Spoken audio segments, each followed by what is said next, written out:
Before we start, the Chatham House rules apply, meaning that you are allowed to use the information presented here, but you are not allowed to just copy paste screenshots or quote Kathy on what she's presenting. If you like to use material publicly, please do contact Kathy to ask for permission. And with that, I would like to give the floor to Kathy to start her presentation. Kathy, may I give you the floor? Yes, thank you so much. It's great to see everybody. I'm so impressed by how many countries are represented and how many interests are represented here. I'm here to talk to you about a passion of mine and a special project here in the U.S. That I think will have application, but I'm really looking forward to the conversation because I think we all have a lot to talk about from our respective points of view. I'm basically going to be talking about what we believe is sort of the reason behind why in the United States we don't take the crime of fraud seriously. So let me go ahead and share my slides. And it's also great to see a lot of friendly faces that I know, and I'm looking forward to meeting the ones I don't. Oh, no, that's not it. Yes, it works, Kathy. Okay, great.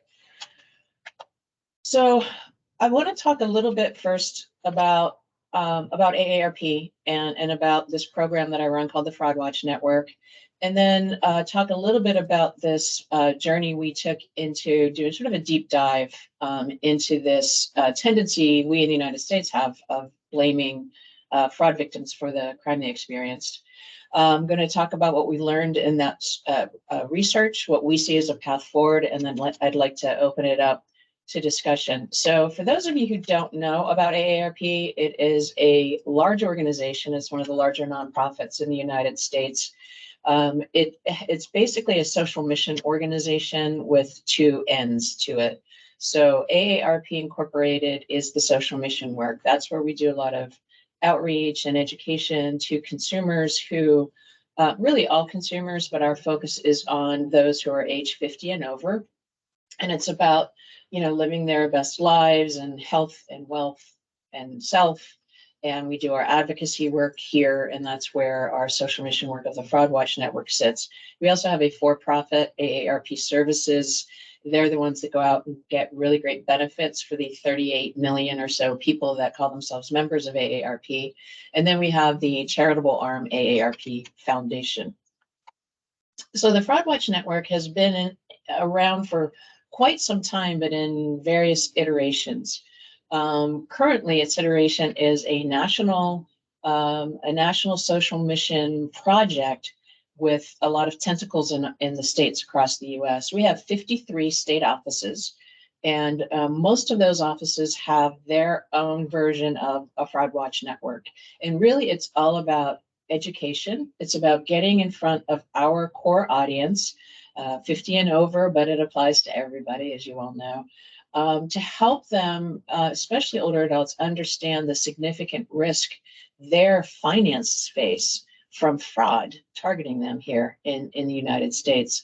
So we have a big education objective. We do a lot of national events. We do a lot of state-based events. We're out in community with partners in law enforcement, other financial fraud investigators, really getting that message out on how to spot the fraud and try to avoid it. We also have, though, a really fulsome program to help victims. This is something that doesn't really exist in the United States. There are a lot of places you can report fraud. A lot of people don't report fraud for one of the reasons is they don't know where, because there's so many. But then there are also reasons leading that come to what we're going to be talking about today, feeling shame. But we have a toll-free number. You don't have to be a member of AARP or of a certain age to call it. You can report a scam, and we share that data with the federal government. You can call if you're not sure if something you're looking at is legitimate. And you can call, and sadly many do, if they've experienced fraud or it's a family member who's trying to convince mom or dad that they're involved with something that is involving stealing their funds.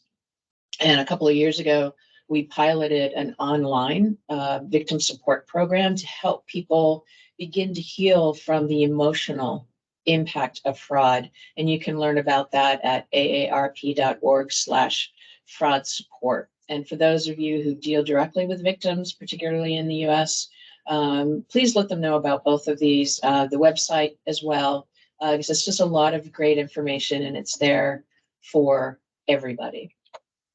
So when we get to this victim blaming concept, about 4 years ago, the new version of the AARP Fraud Watch Network came to be under my leadership.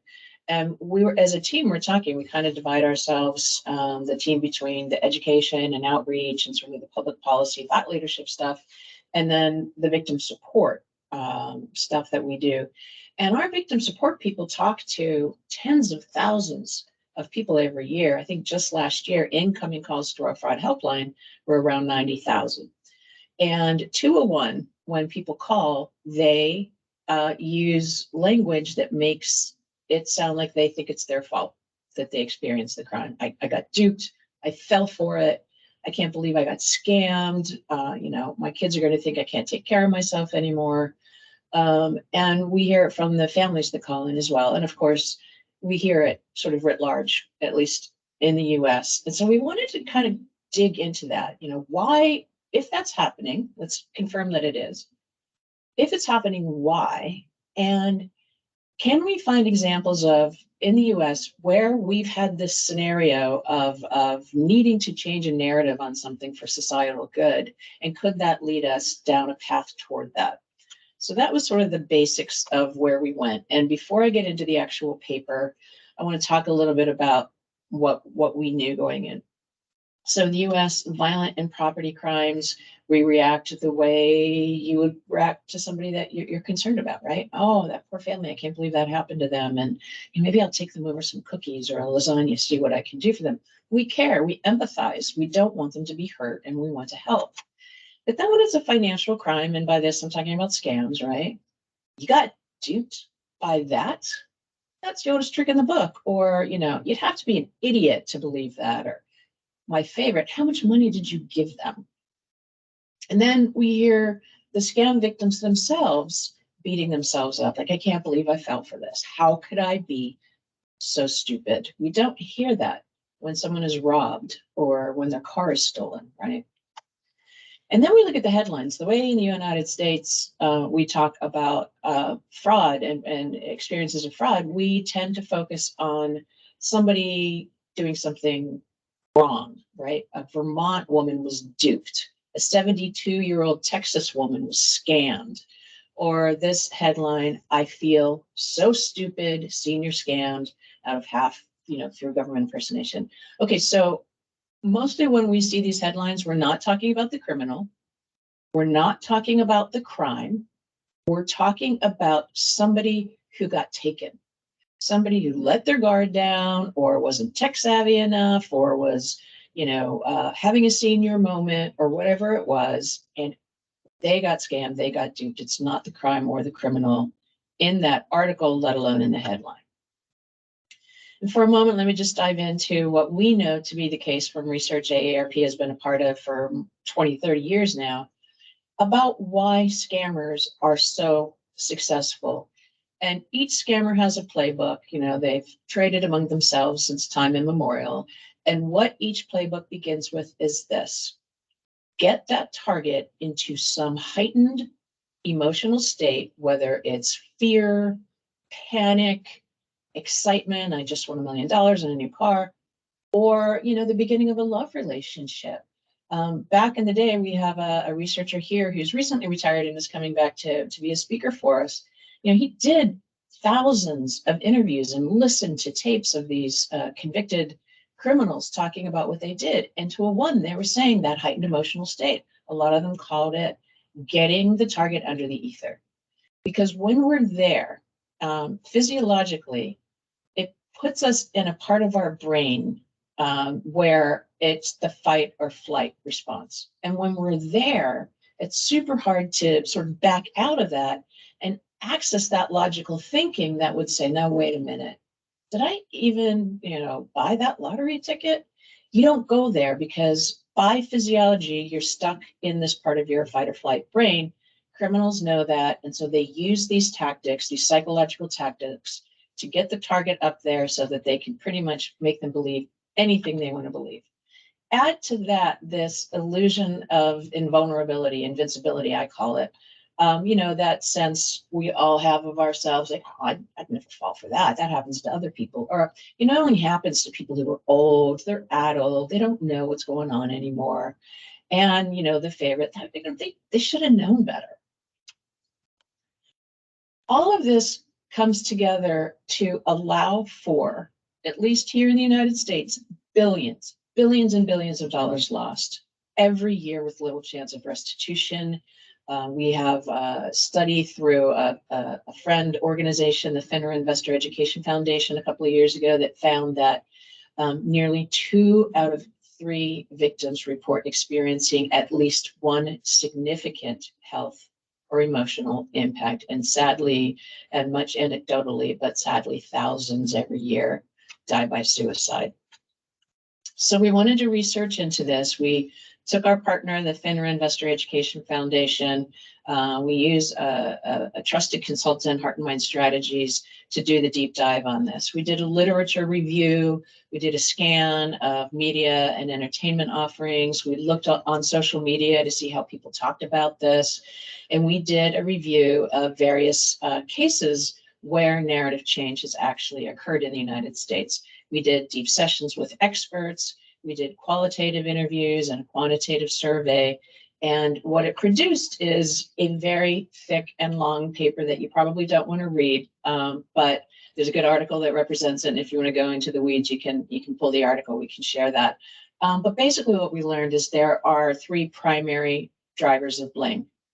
There's that attribution bias, right? Like something wrong with them that made them do that. Not smart enough, cognitively not intact, whatever it is. Just world theory that, some people just believe the world's a just place and you get what you deserve. And then at least in America, we have that sense of rugged individualism, right? Pull yourself up from your bootstraps. If it happened to you, it's on you and it's your responsibility to deal with it.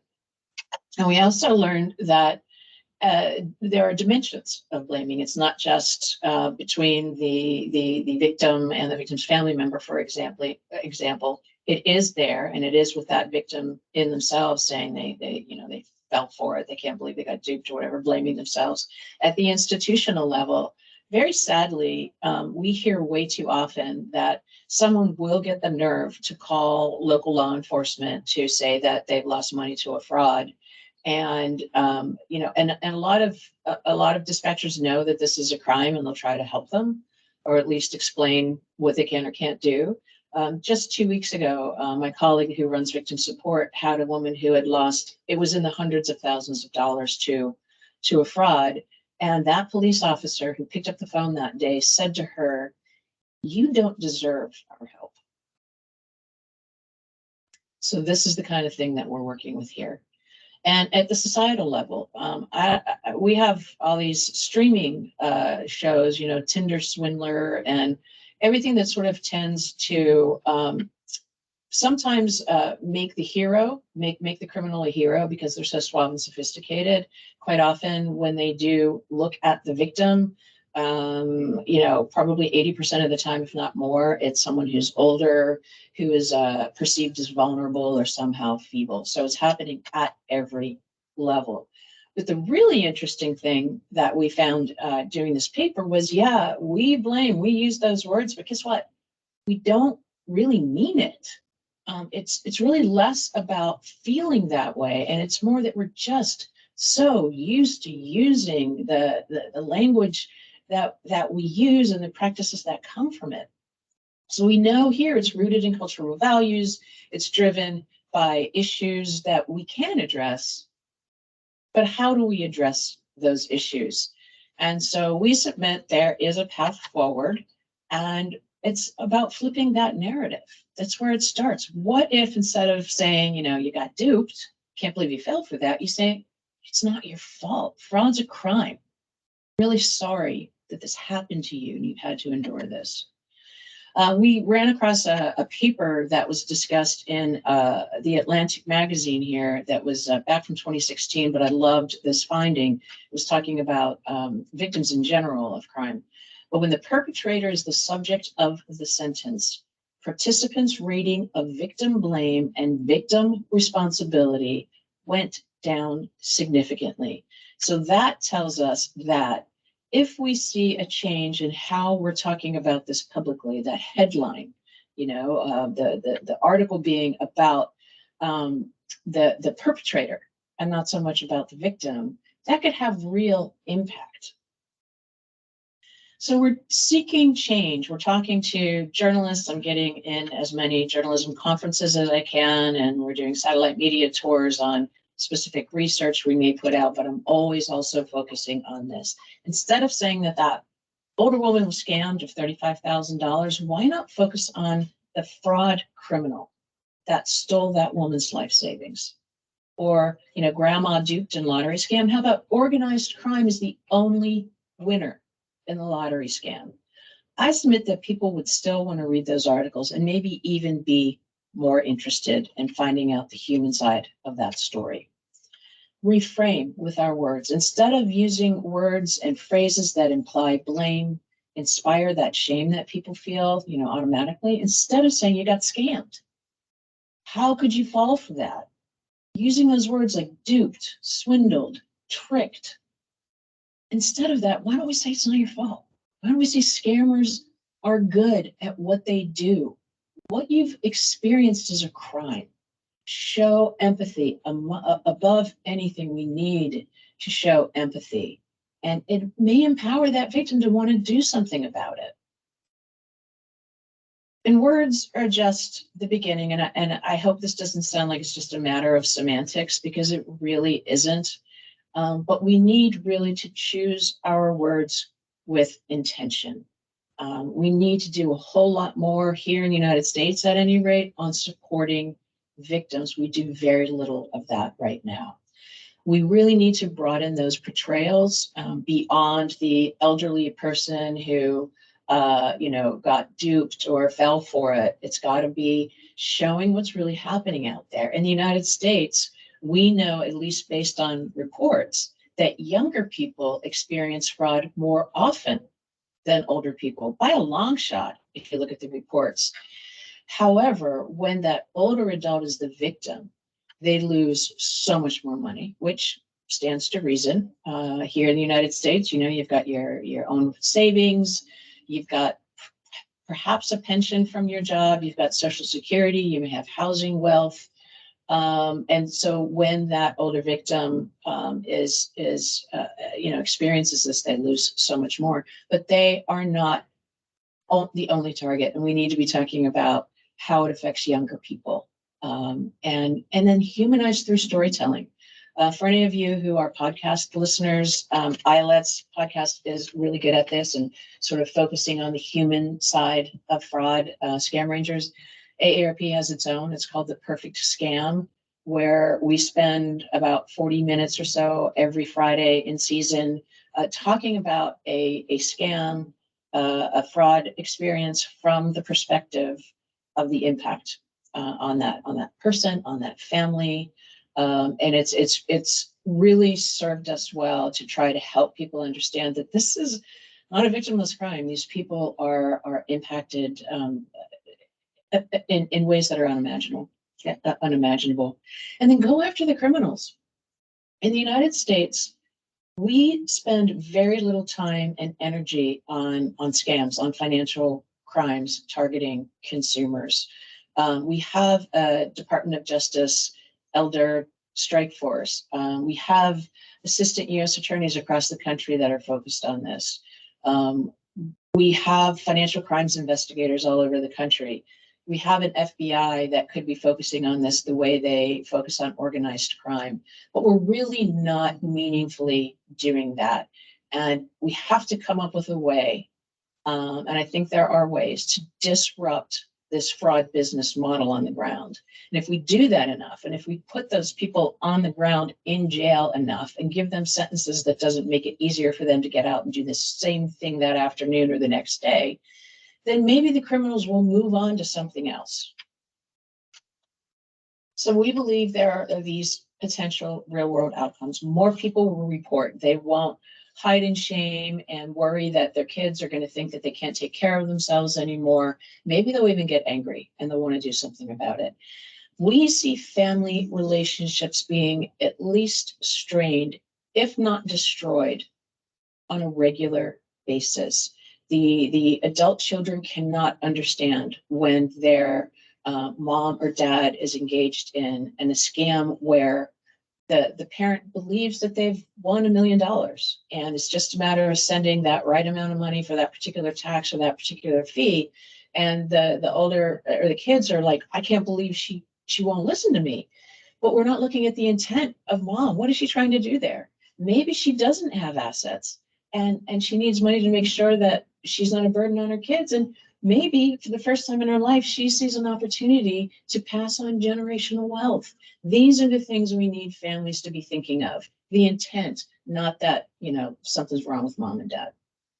We need police to take it more seriously. And if we talk about it as a crime, if we try to get people to call the police, if you've experienced a fraud loss, call the police. If they say that's not their jurisdiction, say it is a crime and I insist on a report.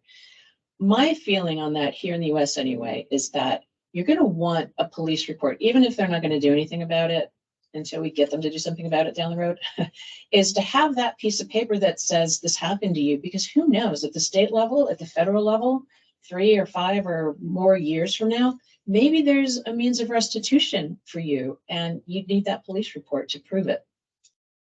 We believe that if we understand the extent of the crime in the society and the extent of the impact on individuals and families, that more prosecutors would want to take these cases. We know now, especially working with a recently retired prosecutor who has spent his entire career in elder financial abuse, saying, look, prosecutors don't want to take this. They think they're dog cases. They won't do well in front of a jury. And from his point of view, that couldn't be further from the truth. And then we would get policymakers to act. Right now in the United States, it's hard because we have so many different numbers floating around as to what the extent of this problem really is. Is it a $9 billion a year problem? Is it a $10.5 billion a year problem? Is it a $28 billion? We don't know. And when we don't know that, the policymakers will tend to say, well, come back when you actually can tell me what the extent of this is. And billions of dollars would stay in our economy. So what AARP is doing now is we're asking the people that give us audience, if you're a consumer educator, or if anything that you do is trying to talk to a consumer about fraud, reframe how you're talking about it. We're talking to a lot of federal agencies here in the United States that have fraud education among their mission. And, instead of saying, don't get tricked, we ask them to rethink that. It's like, criminals are out there. Here are the ways to know that you may be engaging.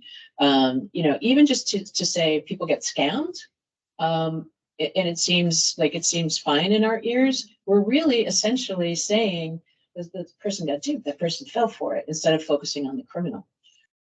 Emphasize that scams are crimes and not the target's fault. Our own research with this paper, we found that in the US, 53% identify victims as somewhat culpable and blameworthy, even though in these days, these scams are virtually unrecognizable as scams, and encourage that reporting, right? Almost half of us believe that reporting is a lost cause here in the US, and we have to change that. So our path forward, we are continuing outreach with professional organizations, with federal agencies, with the media, with consumers. We are focusing specifically on people here in the US that identify themselves as caregivers to an older adult, to help them understand the things like the intent of what mom or dad was trying to do, to help them understand the risks so that they can focus on having those conversations regularly with their older adult loved ones as a means of helping them understand and sort of keeping an eye out for these things. And we also have a page on our website that's devoted to this kind of discussion, and some ideas of how you can reframe things. We got a couple of good videos. You're welcome to use them if they would suit you in any way. And that's aarp.org/words matter. And so now I'm good. Oh, there's one more thing. Yeah, I was talking with a gentleman who works in fraud investigations with the FBI here in Washington, D.C. And he shared this letter that he had gotten from a victim very recently who lost untold thousands to a fraud. And she went on to tell him in this written note, what you don't know about me is my life. I was a daughter.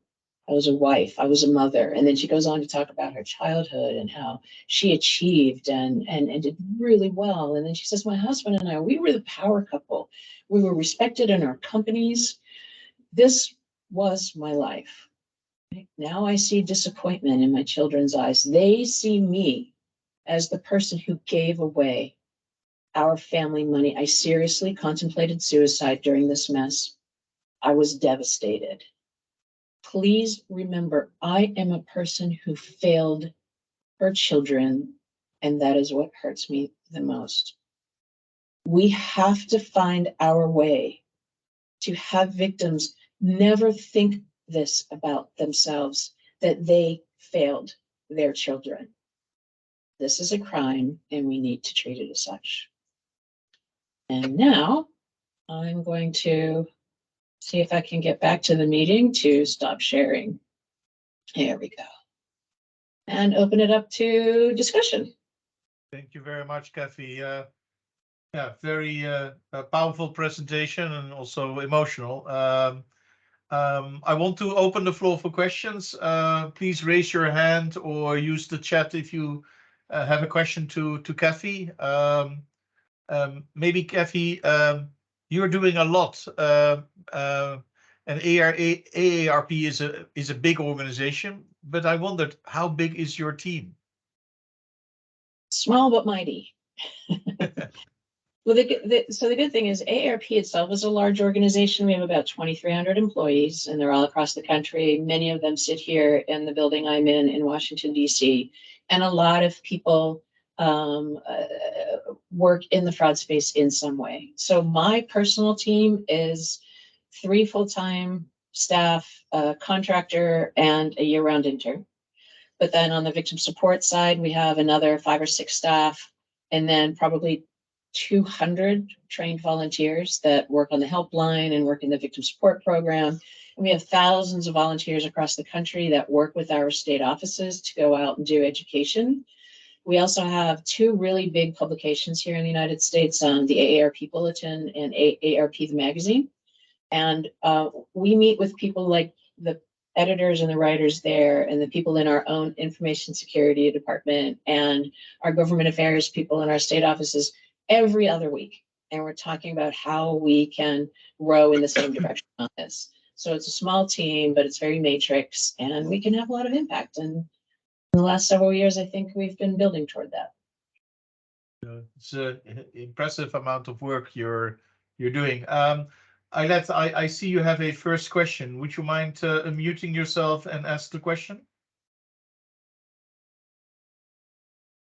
Yeah, so just basically wanted to ask what we could do to help folks on the call. I love that question. I think it really begins with this sort of leaning in the narrative change, really understanding the fraud victim as a crime victim, and encouraging change accordingly. I think there will be some opportunities to be talking about more meaningful approaches, and as you start to see those conversations, engage with them. But it really begins with that, with changing the narrative. And I'll just say briefly, we looked at several analogous case studies in the United States in the 80s, and that's when I was coming up. I was in high school. Rape was a big issue, and we blamed the rape victim. What was she wearing? Why was she out alone at night? What was she thinking? We don't talk about that in some people talk about that still, but by and large, the criminal is the rapist. And we were able in that narrative change to help people understand that.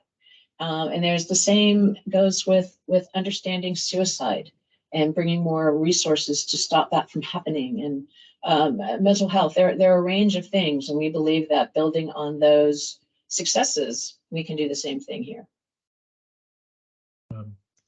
Very powerful example with rape victims versus scam victims. I think with scam victims, we still make the same mistakes we did 40 years ago. Ken, you also had a question. I don't know. I've unmuted you several times, but let me ask the question. A very powerful presentation. Indeed, in our recommendations to turn the tide on scams, we have national easy online reporting. We also have cross-organizational victim support, and I think very honestly, what Kathy just presented, it should definitely be part of that, because it's not only giving victim support across organizations, not like the victim search for find his or own way. It's also using the right wording.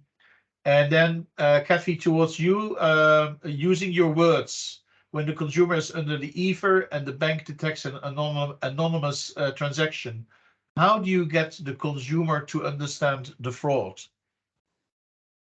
This is so difficult because it's social engineering, and because of the ether, that person believes everything that they're being told right now. And to the point that they'll get a script from that criminal if they're asked at the bank what they're doing. If they go to the retail checkout with thousands of dollars in gift cards, they'll have a script. So it's very difficult.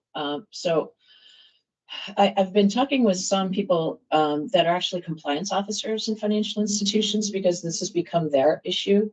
And I know in some cases they've had success where maybe a financial advisor or a bank teller is trying to convince this victim what's happening, but it gets to the conversation with the compliance officer and things change a little bit, because that compliance officer can say, look, my job is about risk.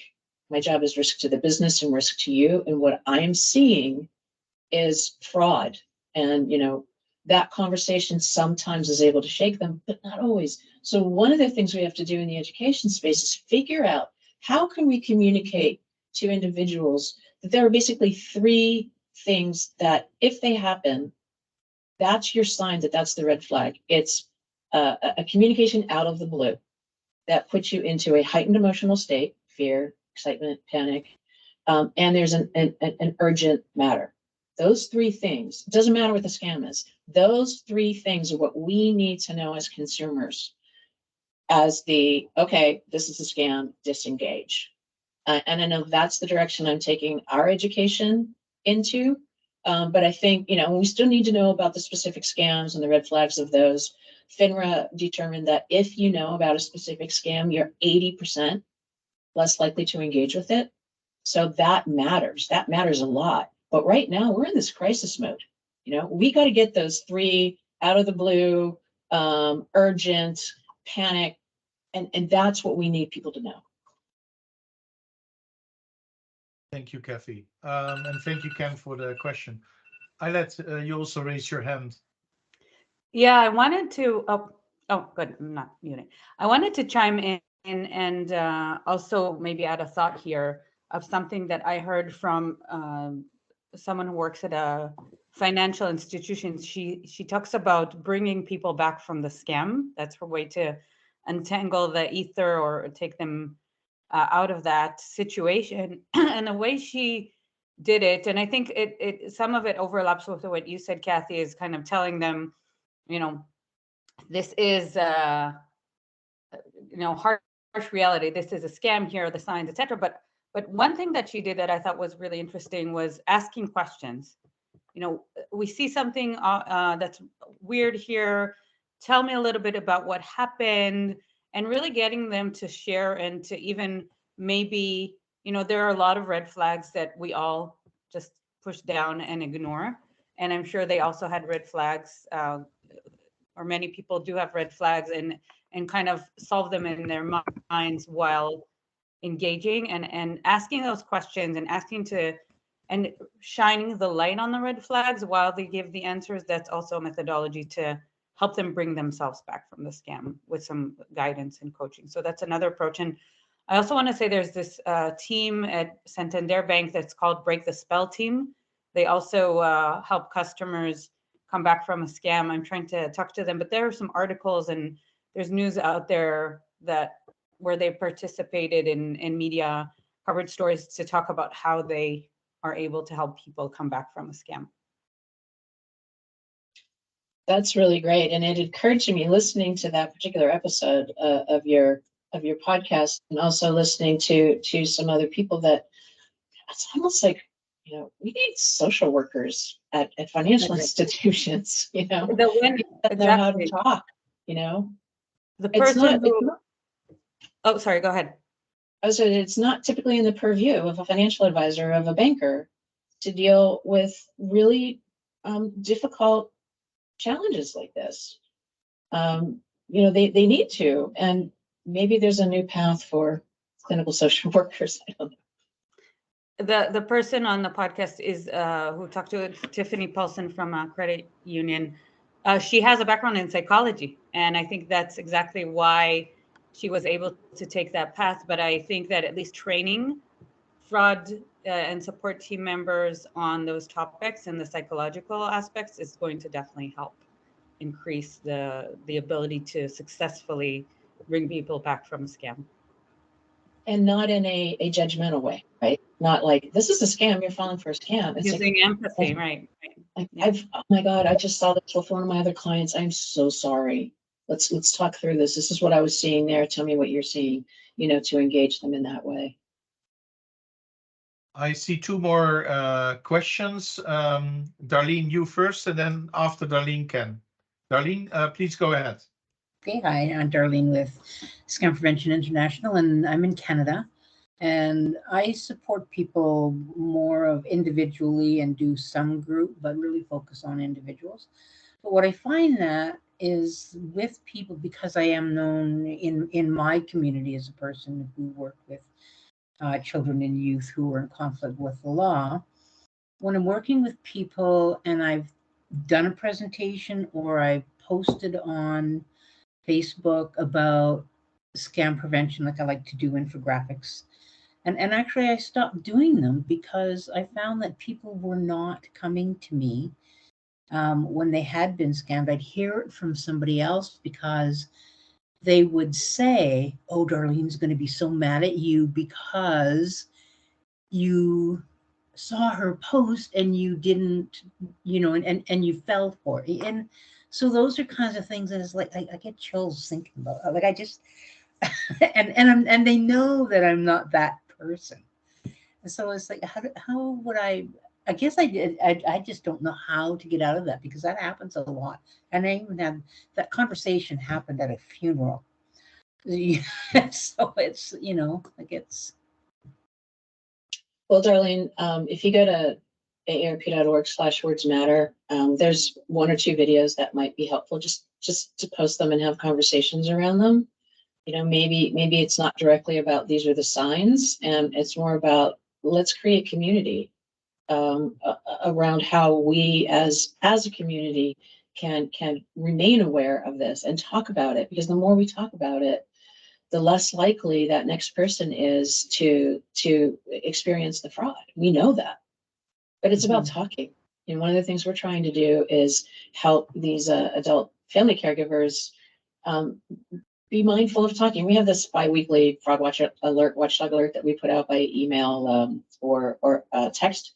And it's stuff most people that are getting, and they probably already know it, but it's a reminder, hey, this is happening.